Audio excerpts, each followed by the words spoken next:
ঈদের দিন কি শুধু মাংস কাটলে হবে নাকি, মেকআপও তো করতে হবে নাকি? তাই এই ঈদ সিরিজের নতুন ভিডিও হচ্ছে মেকআপ লুক। ঈদের দিন কিভাবে সাজবো আজকে সেটাই দেখাবো। আর প্রথমেই আমি আমার স্কিনটাকে ভালো মতো প্রেপ করে নিয়েছিলাম। এরপর একটা প্রাইমার, 2 প্রাইমার আর ফাউন্ডেশন একসাথে মিক্স করে ব্লেন্ড করে নিয়েছি। তারপর কনসিলার দিয়ে আমার টায়ার্ড চোখগুলোকে একদম টায়ার্ডনেস ঢেকে দিলাম।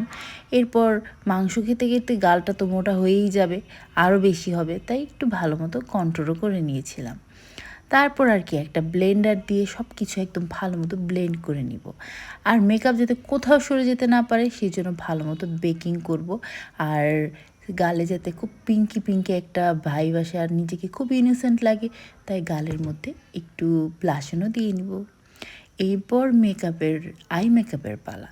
আই মেকআপে আমি অনেক তামঝাম করেছি, আপনি চাইলে এটা স্কিপও করতে পারেন, কিন্তু আমি তো একটু বেশিই এক্সট্রা, তাই আমি একটা কুল টোন ব্রাউন কালার, একটা লাইট পিঙ্ক, একটা মপ পিঙ্ক আর হচ্ছে কাটক্রিজ সবই একসাথে চোখের মধ্যে করে নিয়েছি। এখানেই শেষ হয় নেই, এরপরে আমি আবার এক্সট্রা করে একটা গ্লিটার আইলাইনারও লাগিয়েছি, যাতে আমার ছোট্ট ছোট্ট চোখগুলো বড় হয়ে যায় আর আমি পৃথিবীটাকে একটু ভালো মতো দেখতে পারি। এরপর চোখের নিচেও আবার একটু আই শ্যাডো ব্লেন্ড করে দিয়েছি। আর কাজল না দিলে তো একদম চোখটা খালি খালি লাগে, মনে হয় চোখে খাবার দেয়নি।